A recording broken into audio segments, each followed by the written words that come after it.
So, do you want to sit? Does that work? All right. I'm going to run up and throw my sermon upstairs. Wow, the clock is super slow.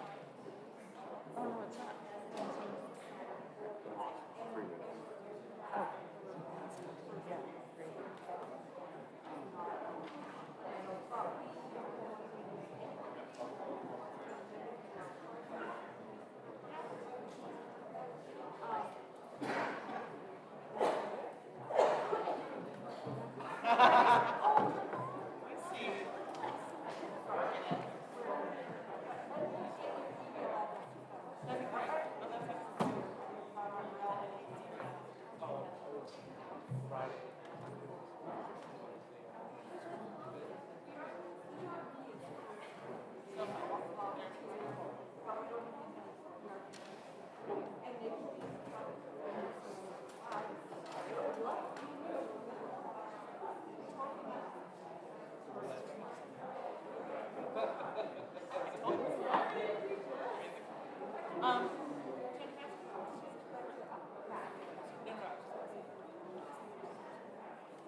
And brought my phone.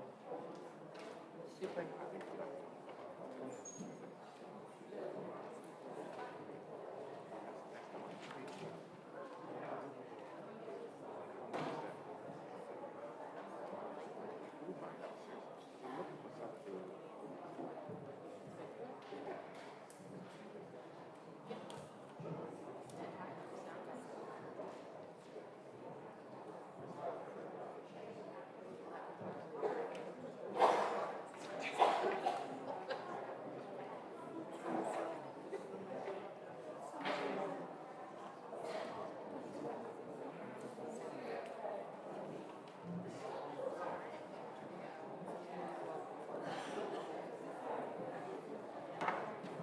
Good morning.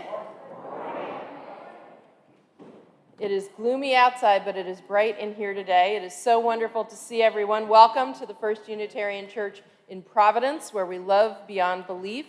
Welcome especially to everybody who's here from our dear friends and neighbors at Bethel AME. It's so great to have you with us. And most particularly, my truly dear colleague and friend, Pastor Howard Jenkins. This Sunday is a long time coming, and it feels like such a marvelous fulfillment to be doing this together. And our first time in person to preach together. Yeah, that's pretty thrilling. So we have our prelude, and then we'll move forward into the service.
When we start with our time of greeting, this is opportunity to make sure we say hi to people who are sitting next to us or in the pew in front of or behind us or maybe way the heck all the way across the meeting house, but it's our chance to say hi to people we know well, people we've never seen before, and then, as always, we'll close with greeting everybody who's watching from home. But for right now, let's take a couple of minutes to make sure that everyone knows how glad we are to be together.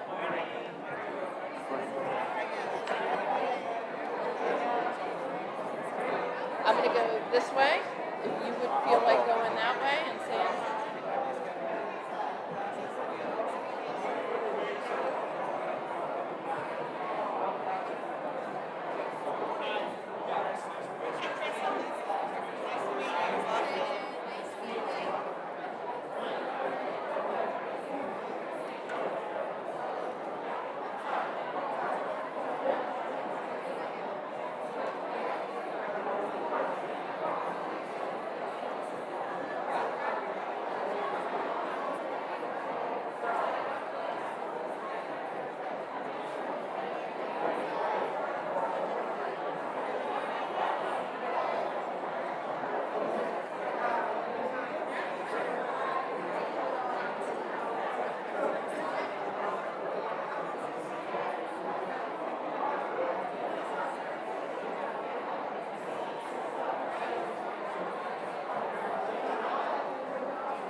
And now, before we resume our seats, could we all turn around? Could I invite everybody to turn around? Or maybe if you are seated already, we're going to wave to everybody who's watching on the YouTube channel at home. The camera's to the right of the organ. Hello, everybody at home. We're so glad you're with us this way and that we can be together virtually on this morning. And now our worship associate, Roxanne Stern, is going to lead us in the words for our chalice lighting. They are, as always, printed in the order of service. This light burns also in our hearts, and it lights our path towards harmony, justice, and hope for all. And our opening words this morning are adapted from Day of Promise by a Unitarian Universalist minister, the Reverend Robert Weston, who was a white 20th century Unitarian minister who spent his life in the service of progressive religion and justice. And he said, "Here is a day of promise. May it be so with me, with everyone. The gray clouds scudding overhead," I picked this one with a view to the weather. "The storm clouds, rain, and breaking sunshine, the apple blossoms about to burst in pink and white, the children running out to splash in puddles, the grass green and the buds ready to strain into leaves on the shrubs and trees, and the birds singing joyfully in the dawn. Everywhere life bursting through all fetters, and the heart singing, protesting against gloom, shouting its defiance of clouds and cold, the gay heart exulting in storm and sunshine alike. This is a day that aches with the promise of life, life which will not be denied. Let our hearts swell with glad acceptance, joyful with the sense of the always becoming. For out of the earth, into the air and sunshine, out of ourselves, there rises a spirit that threat cannot put down. It rises irresistible in us, and this is the season's gift." Now we have the sharing of our covenant, which, as always, all visitors are welcome, but not at all required to say. "We, the members of the First Unitarian Church in Providence, with respect for the worth and dignity of each person, with wonder at the light we know by many names, and with gratitude for our deep connection to each other and to the larger web of existence, covenant to walk together in our search for truth, seeking the paths of wisdom, compassion, and justice." And our opening hymn, it's number 1000 in the teal-colored hymnal that you'll find somewhere in your pew. "Morning has come." Can we rise in body or spirit? We'll hear it once through, I think, Nancy, and then join in singing together.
We are in the middle of our annual pledge drive to raise funds for the life and the work of this beloved community. And every Sunday of this month, we have a member of the church coming forward to offer a brief testimonial in support of the church and this drive. And this morning, we have Leslie coming forward to do her words. Thank you so much.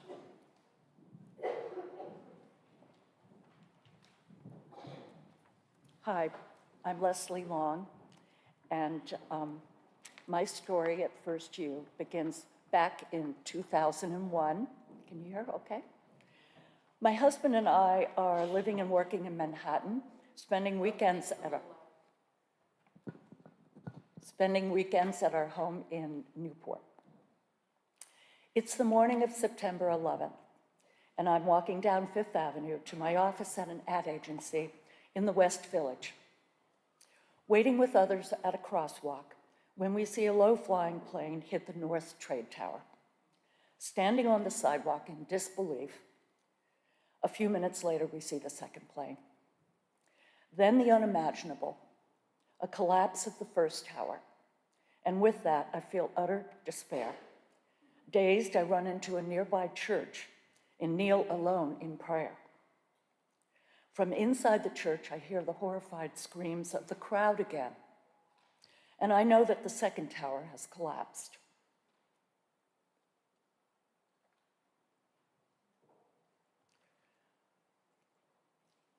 It is for me a forever return of my faith. Then, after not being able to leave New York for days, we return home to Rhode Island. Having lost my sense of self in relation to the world, I begin an earnest search for a spiritual home. After several Sundays of searching, I drive from Newport to First U for the first time. What I felt then at First U, I still feel. At First U, my trauma was our trauma. First U was a model for me as I attempted to hold, as the head of human resources in New York, the morale of our employees during those darkest days. I even used excerpts from our Sunday services as we mourned together and tried to find personal as well as professional meaning. In what I came to see as the I am because we are sanctuary spirit of First U, I arranged for my agency to adopt our local firehouse. They needed all kinds of administrative support. This house had lost 11 men on that fateful day. And because it is St. Paddy's Day, I want to share my first experience of an Irish wake. It's sad, but it's Irish sad. I'm sharing it in a poem I wrote called May the Road Rise Up. Vinny died a hero on his 40th birthday, climbing 110 flights to save lives. His body perished, remains never found. Way too soon, the wake to celebrate his life. Together, we step onto the bus, taking us to his hometown pub. He's alive on this bus. Lieutenant Fun, they call him. We together, boisterous, laughing with Vinny, as his brothers take turns, imitating his Elvis, his pranks. Ours is the laughter of aching souls. This is how I know Vinny, on this bus with his brothers, as the bagpipes welcome him home. That was then, but holding on to hope in the face of despair across many traditions is the true spirit I continue to find at First U. Whether the spirit of the Irish, our partners' churches, the Jewish high holidays, or the stories and traditions of Buddhism, my dedication to First U has everything to do with our sharing a covenant rather than a creed. Love beyond belief. I feel it in our shared community, across many shared beliefs. And to paraphrase the poet Rumi, let the beauty we love be what we do.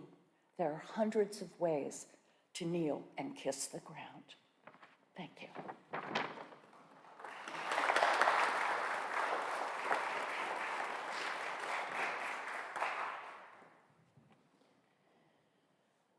This is our time to share the joys and sorrows moving through our community. We have a few that have been shared with candles of joy and sorrow in the back of our meeting house, as we do every Sunday. And the first is, I am so sorry to share the passing early this morning of beloved longtime member Sonia Gray. This is a great loss for our church. There will be details regarding a memorial service that will follow as soon as they become available. There are also joys moving through our community, and one from our member Svetlana. She says, "We are celebrating having our dear Dolores back at home after a fall. Thank you to all of her dear friends that have called, visited, and cheered her. Let it continue." And Catherine Jameson, who's singing up with the choir this morning, shared her joy. "Happy birthday, me."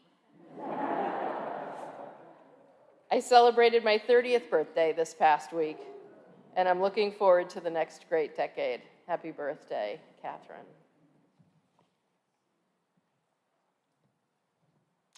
It is also our tradition to ring our bell in sorrow and memorial and witness every time there is a mass shooting in our country, and there was one yesterday in Falls Township, Pennsylvania, of a family. So we will hear our bell toll in our tower now for a minute in silent witness and honor.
This is our time for meditation and contemplation and prayer. We have words adapted from a prayer by Unitarian Universalist minister, the Reverend John Saxon, and those will be followed by a time of silence for personal reflection and prayer. During that time of silence, if you have lost someone close to you in the past year, we invite you to stand or raise your hand in silent witness of that loss. And then we will close with music.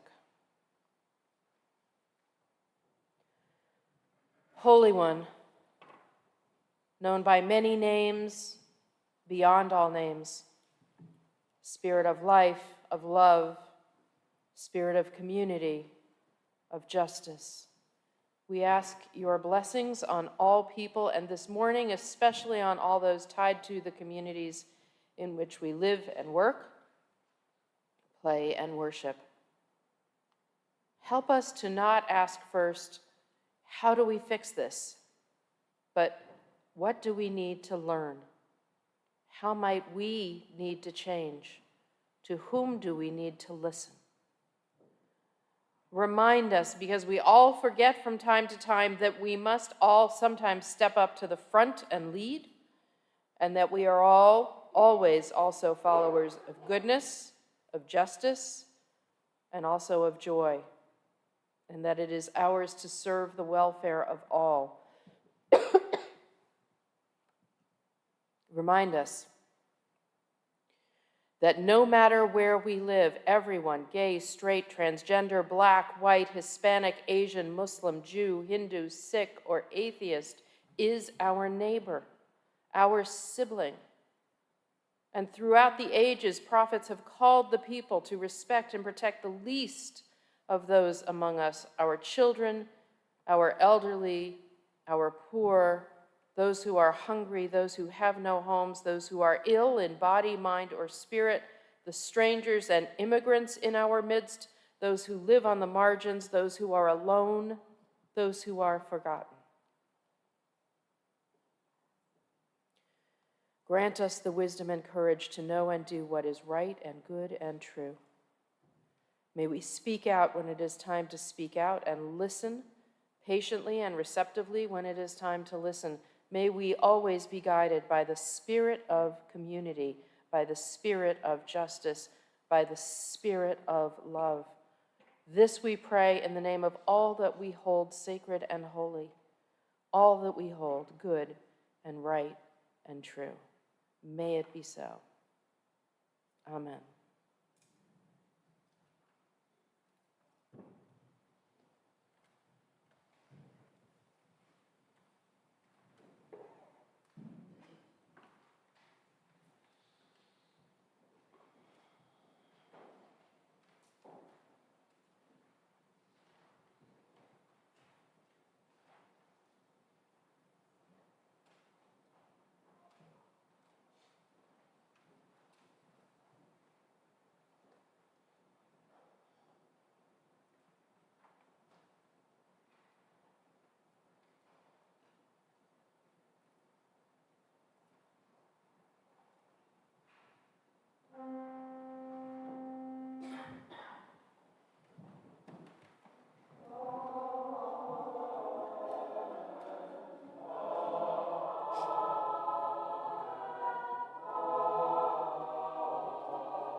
Our next hymn, God of Grace and God of Glory, in the gray hymnal, number 115. If you have, everybody's like, half the church is queued up and ready to go. Just like, go already. Let's go, let's sing. So we're going to hear it once through and then join together in singing. And I'm counting on everybody to carry this through because meanwhile, Pastor Jenkins and I have to walk up the long stairway to the pulpit and we'll join you from there.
Fill us with a living vision. Heal our wounds that we may be bound as one beyond division in the struggle to be free. Grant us wisdom, grant us courage, ears to hear and eyes to see. Ears to hear and eyes to see. Before I begin this morning's main message, I want to remember together that this is Women's History Month, which gives me a perfect opportunity to congratulate Bethel AME on recently ordaining your First Lady, Teresa Jenkins.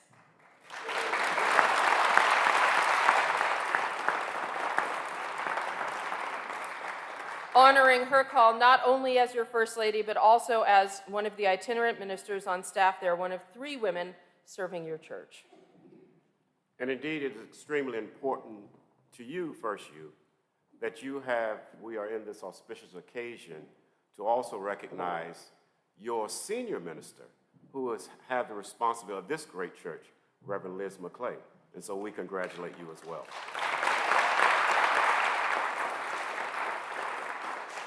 But here's our reality. This is nothing new for Liz and myself. This is something that has been a journey. This is something that has come about before COVID even existed. We had the occasion to be in a meeting, and she spotted me. And she said, "Can we go out to lunch?" And I said, "Sure." Being the kind of guy I am, of course I'm going to accept. And from that particular relationship, we began to explore the uncomfortable conversations of what it is to be different, what it is to be of different beliefs. And that becomes extremely important and what has grown our particular relationship. We can be different, but we still can love one another. And it becomes our responsibility to understand from that particular initial conversation, through the several lunches, through the many years, we have grown. Our relationship has grown. Our relationship with our spouses have grown. And we have become one in what we think, what love is all about. And so it becomes our responsibility out of a collegiate relationship that we have come to realize this morning worship is extremely important to us. This is not our first time worshiping together, but this is our first time worshiping in person, because the last time we worshiped, it was through virtual. And it has been so long since we shared worship, too long. I think the last time our congregations were together was when we joined your march for peace and gun control after the shooting at Billy Taylor Park, a few blocks away from Bethel. And I am so glad we are together again, and that this morning we get to worship and celebrate rather than demonstrate this morning. Pastor Jenkins, you and I have spent a lot of time together advocating and demonstrating, but this morning is about what we love to do and not what we have to do. And what we are called to do to move us all closer to a world that won't need so much struggle and effort, because we will be in better shape if we can just get there from here. There's been a lot going on in our own lives, yours and mine, and in our church's lives, both the good and the challenging. So now we are picking up and moving on, because we cannot let go of what we started. And more than that, we don't want to let go. We depend now upon the encouragement and hope our journey and our friendship have given us. Even though we have more to do and further to go, we are committed. We are committed not just to the work and the hope that we have grown together, but we have also committed because we both feel now that we owe it to those from both our congregations who joined us for some of those early steps, including those who are still here and on the journey we share, and those whose memory we honor with our perseverance, particularly Brother David Bradley, whose care and honesty and deep spirit grounded all our conversations so strongly. And we also remember Kelly Smith, as Pastor Liz and I went to her home and understanding her transition. But it was that introduction for us as 2 congregations that had joined one another that brought us close together. And it was sharing with Kelly that she understood her reality, but also understood all that she had gathered through the conversations, the many conversations that two congregations shared. It becomes our responsibility to understand its importance, to talk about what we both feel, and to call it what it is. And you and I have spoken together recently about our sense that we are agents from change, and we cannot waver from that. We are not appeasers. Are you shocked? We are not appeasers. Our vocations feel very clear to both of us, and in some ways they are very similar. We both call our beloved people to think beyond what we already are, what we can already see. We are called to be building relationships and community, and we've talked a few times about how you, Howard, know you are called by your faith that God needs us to learn certain lessons about humanity and justice and compassion and fundamental interconnection. That God is setting us up to learn these lessons with the hard challenges that are obvious and undeniable as never before. And for myself, life and ministry have taught me that building relationships between individuals and then between communities is essential for any larger healing. It is a requirement. It is a critical step in the healing of our society as a whole. This is not to say that it's not hard. This is not to say we don't get tired. It is hard. And we do get tired, bone tired sometimes. But even though we do get tired sometimes, we still find the energy to get it done. Even on an awful day, there is a sense that we will figure this out. The transformation of people can happen. We have this sense with each other and within our own selves, Pastor Jenkins and I, because the journey we have to make, the challenge we are on, it changes us. We have to look in the mirror and keep trying to be the person that we believe in being. A huge learning for me over my almost 30 years of ministry, right up to now and through this friendship we have built together, is that one of the things that helps the most meeting all these challenges and keeping on when tired is simply and also extraordinarily encouragement from each other. We need that. There is a sacred power to encouragement in community. Our society has become very individualistic. The community that we have, there is no focal point. We are not community focused. We are more about me and mine. Even though we think that we are community, our reality is that we have become even more isolated as a result of COVID. And it has made an impact on each of our lives, individually and collectively. We continue to see gun violence that is going on within our streets, in most unusual places. Liz and I were speaking this morning as we had shared in preparation for this delivery in regards to how families, members, heads of families are killing their own families.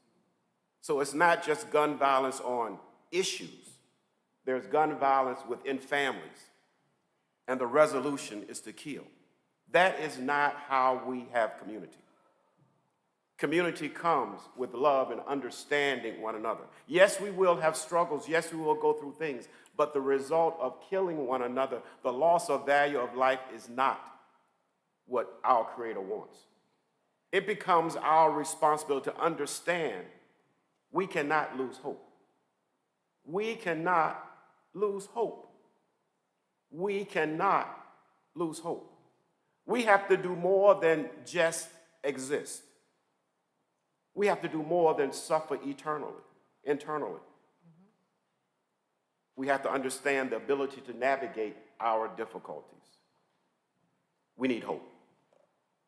We need to be brave enough to reach out to others for encouragement. Pastor Liz and I are not standing here because we desire to. We're standing here because we have joined in a bond and understanding the importance to integrate our communities. There has been enough separation in our communities. The reality is that when you see us, you see community. The next time we come, or the next time we come to as a community, the reality is that we will not be sitting here and you'll be sitting there. What we will see is a tapestry of colors, of cultures, of ethnicities, so that we can understand the importance of integrating not just our races, but our lives. It becomes our responsibility to understand that we have to be universal. Hope is universal. Hope is endless. And so it becomes on this journey that hope does not end. But the reality is, hope not only begins, but hope transcends all. A journey that continues. And even though some of us may feel inadequate, we have to keep going. Even when we feel that we are not wise enough, ready enough, the work is ours, and we must own it. The journey is ours, and we must embrace it. No one is perfect. No one is always wise, and no one is always ready. Even Jesus showed his humanity, not just even as the prophet, the Son of God. But when we look at our biblical history, we also recognize Abraham, our father of faith, was not perfect. Isaac, Jacob, they were not perfect. But God met them where they were. God meets us where we are. And it becomes important that God accepts us just as we are. It's because God meets us, we become glorified in God. What is it to be glorified? All things come together for good for those that love the Lord. This is not only the opportunity to give individual hope, it gives us collective hope because it opens the aperture and understand exactly what God desires of us. He desires that we be one. He is the creator. And so it becomes our responsibility to recognize that when we are one, we are encouraged by each other, and we do not lose hope. Hope is universal. Hope is endless. This is the sacred power of encouragement among us and our lives.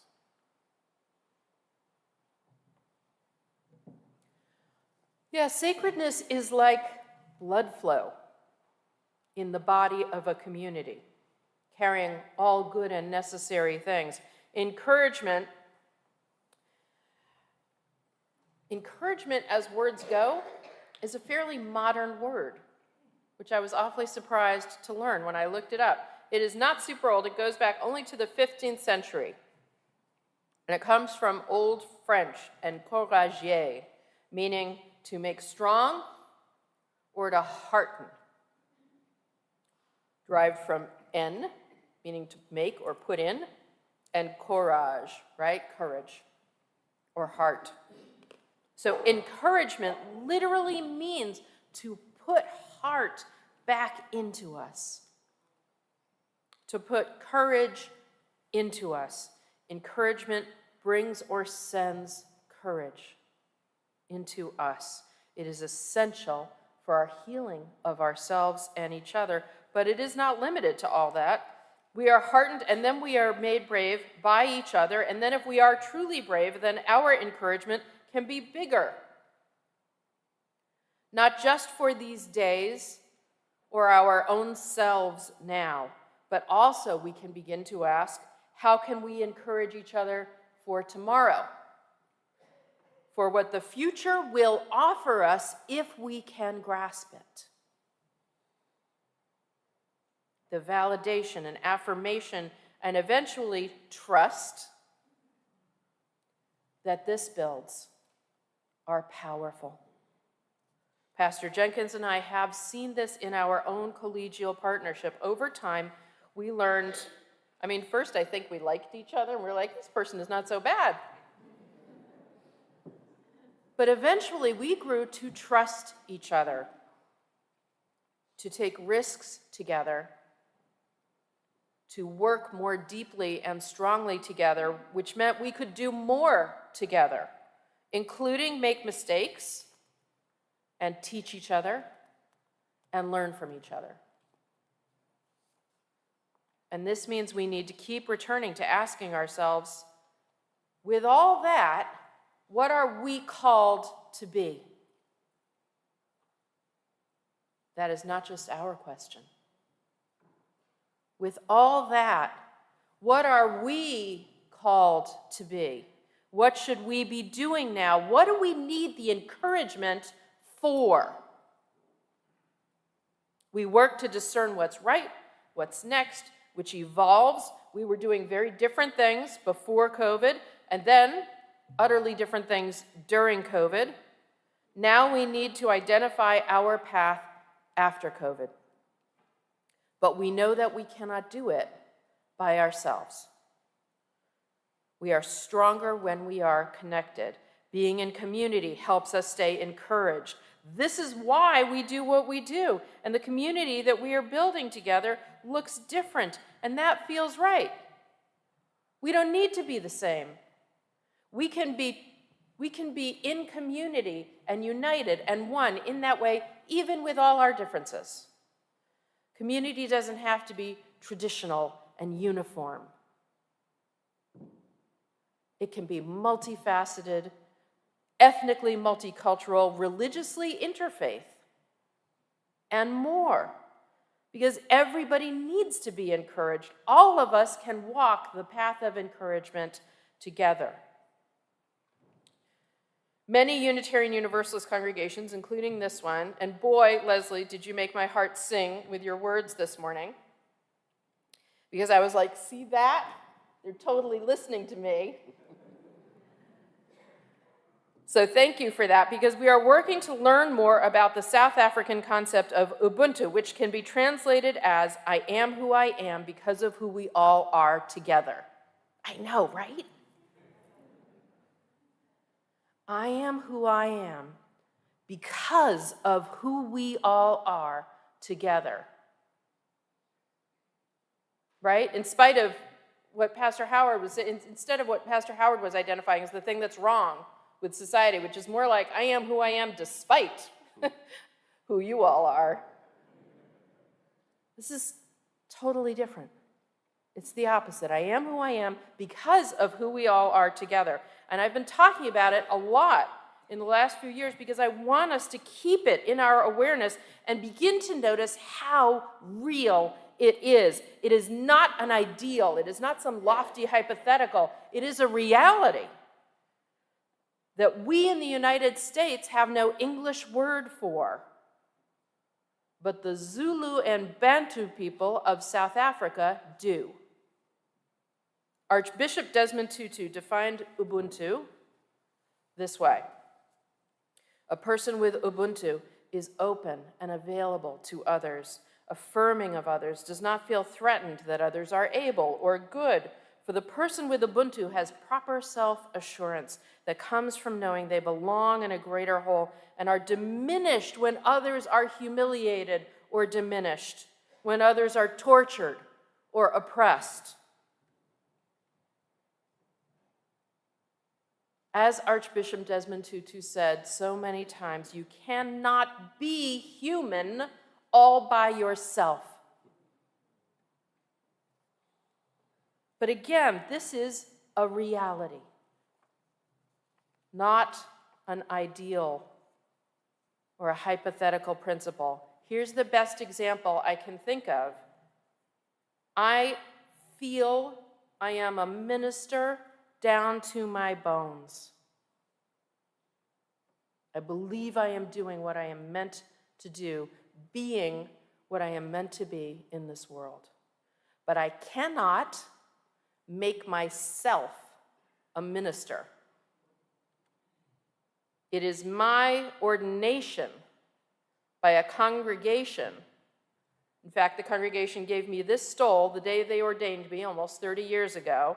It was my ordination by a congregation that conferred this honor. It's not my right, it is my privilege.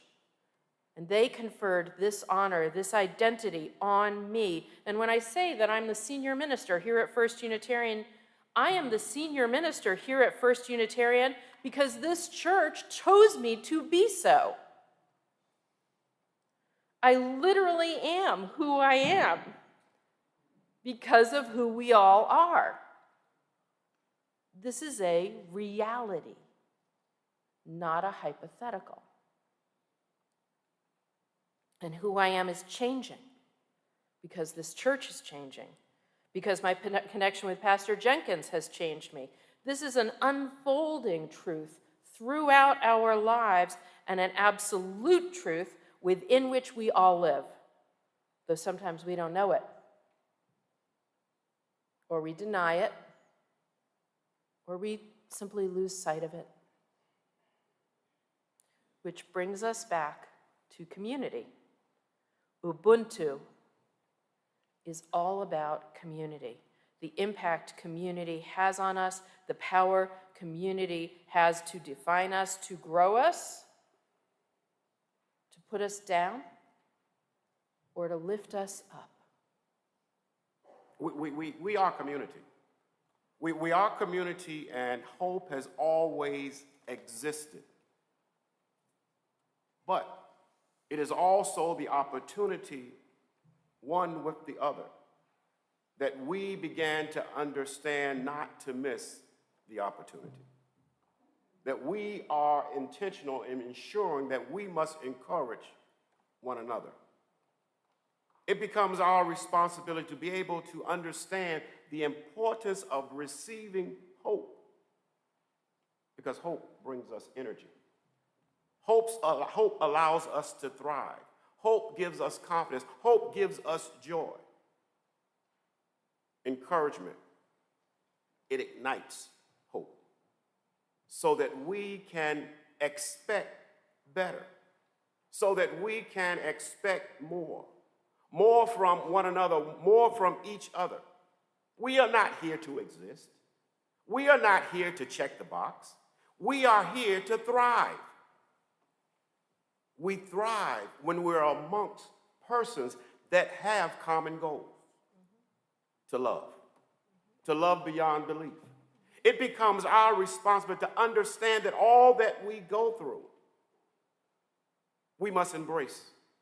This is reflected in the original Greek word, elpidon, and which is it means expectations. Just as I have expectations of myself and Pastor Liz has expectations of herself, we have expectations of you as congregations that have joined together on one accord. It becomes our responsibility to ensure, to give you the pathway that you thrive. And as Leslie has identified, I am because we are. And it becomes our understanding that we reflect the importance of thriving. Yes, we will go through things. Yes, we will go through situations. Yes, every day, in my words, is not a good day, but for me, every day is a God day. Because of our Creator, there's already a predestined path that I am to take. The reality is, however, the choices that I make. The choices that I make are the result of the path that I will take, and when there is clarity, there is redirection. This is what gets us closer to the promised land. As I reflect upon the Old Testament, Abraham listened to God. God told Abraham, leave and go to the promised land. The land flowing with milk and honey. There was a decision that Abraham had to make. A person that did not even know God, God chose him. And it was Abraham's faith that allowed us, as a people of faith, to be the remnants of Abraham. The reality is, as I stated earlier, Abraham was not perfect, but he listened. And it is in that listening that we must become ourselves, our own. We as ministers, it is our responsibility to guide. Are we perfect? No, we make mistakes. But the reality is we know how to get back to the center. And that becomes extremely important. Being able to understand, even in our error, that our expectation for you is greater for ourselves. It's easy to be called minister. It's easy to be called reverend. The reality is that title puts us at a whole different accountability level, whereas we have to do what we are called to do. It becomes our responsibility that we open our eyes to all that is around us. It becomes our responsibility to understand that what we do impacts within our own families, within our own communities. Do I get it right?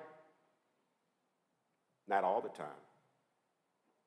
I get a 50-50 chance to get it right. But each day in that This is not better than 50-50. It's got to be better than 50-50. But each day in that journey, I began to learn.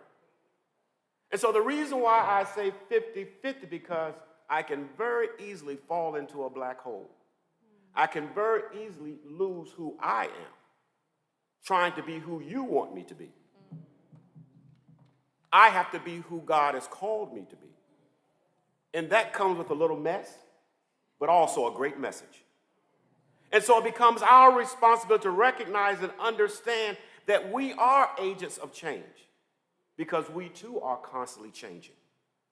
But we recognize that we are also encouragers of all of God's creation. We are called to make a difference. We are called to do the right thing. As I share with my congregation, righteousness does not mean that we're perfect. Righteousness means that we try to do the right thing. We're not here by happenstance.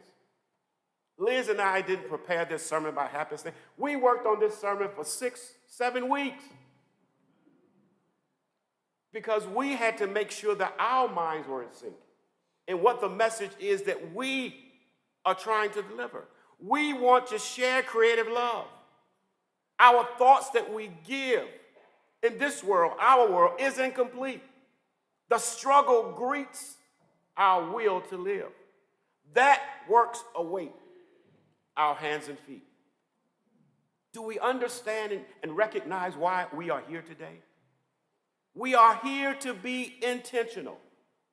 We are here to bind each other with love. We come from different backgrounds, different cultures, different ethnicities. In the midst of it all, we are one. And because we are one, let us listen to the melodious song, Creative Love. Amen. Our closing hymn, 289.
Please be seated.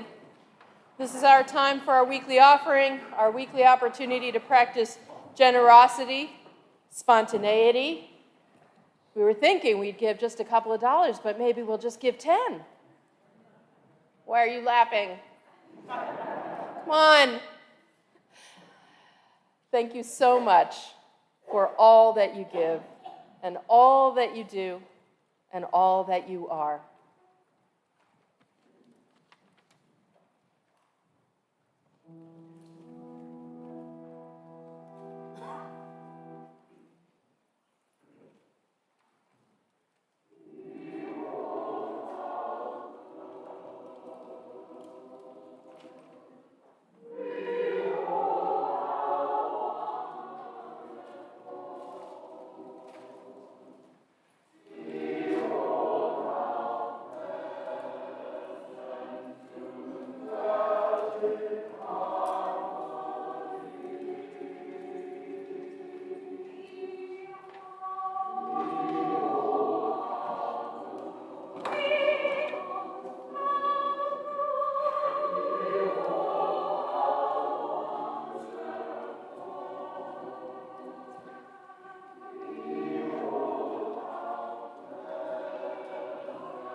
Among the many ways to practice our faith, first you folks, some of these are particular for you, these invitations, and some of them are for all of us. The first one is for all of us because a floor vote for the secure storage of firearms legislation in the Senate is scheduled for this coming Tuesday, March 19th. It would be great if we can show up in great numbers. Around 3:30, we need a sea of orange and red in the Senate gallery. As our own member, Melissa Carton, who is the head of the Rhode Island Coalition Against Gun Violence, wrote, "If you can only do one thing this week, this is it. Please attend in your orange or red t-shirts so that your position in support of safe and sensible gun legislation is apparent to all." Secondly, today's the last chance to see Jen Nardone, who is there in the back of the church, our membership coordinator, and talk to her about the Path to Membership class that's scheduled for next Saturday and Sunday. Saturday, you'll be able to meet others considering membership, some of the staff, learn about Unitarian Universalism. Sunday session, which will be after worship, will include an extensive tour of the facilities and a look at our history all the way up the steeple to the bell, so wear sensible shoes. Talk to Jen today or contact her this week if you want to sign up for that or find out more. Our spring season is presenting us with a lot of multi-generational activities. Next Sunday after worship is the chili cook-off. This is a favorite First U activity and is open to every age. We have 9 entries, but it is not too late to sign up. If you do not cook chili, plan to help judge next Sunday during coffee hour. Also, on April 6th at 10:30 a.m. is a multi-generational nature walk sponsored by our Spiritual Pathways and Green teams, the 2 of them together. Add this to your calendar, and there will be a chance to register in upcoming Friday emails. Lastly, today's service is part of a 2-part series. Today, we are so glad to be hosting Bethel AME here, and part 2 of this series will be Sunday, April 28th, when Bethel AME will be hosting First U at their church on Rochambeau Avenue. So mark your calendars. I'm serious. Get out your smartphones. Mark your calendars, and we look forward. What time is that going to be? 10:30. Oh, 10:30. Bethel people, you get a late start. You can sleep in a little bit. Yeah, you're welcome. 10:30, which is our start time, because you guys usually start at 9, right? So thank you. Thank you, Pastor Jenkins. And yeah, you guys can thank him later. 10:30 at Bethel on April 28th, and we look forward to being together again in just a few weeks from now.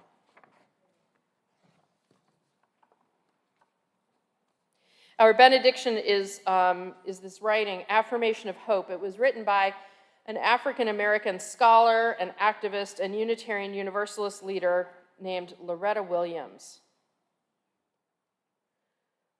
We, bearers of a dream, affirm that a new vision of hope is emerging. We pledge to work for that community in which justice will be actively present.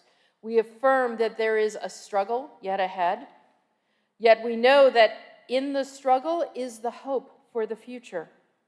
We affirm that we are co-creators of the future, not passive pawns, and we stand united in affirmation of our hope and vision of a just and inclusive society. We affirm the unity of all persons.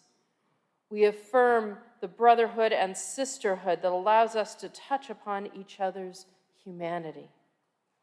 We affirm a unity that opens our eyes and ears and hearts to see the different but common forms of oppression and suffering and pain.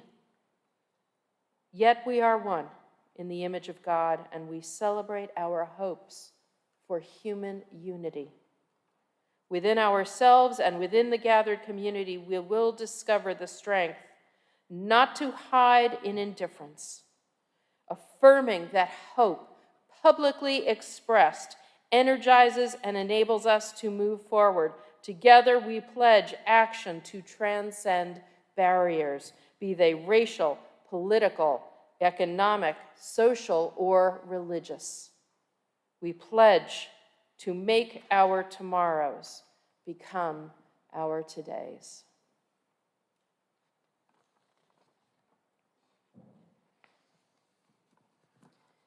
And can we join in the words for extinguishing our chalice? They are printed in the order of service. We carry the flame of peace and love and hope until we meet again.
Our closing song is May Love Be Your Guide. It's in the blue pew card that you'll find in the pew somewhere in front of you.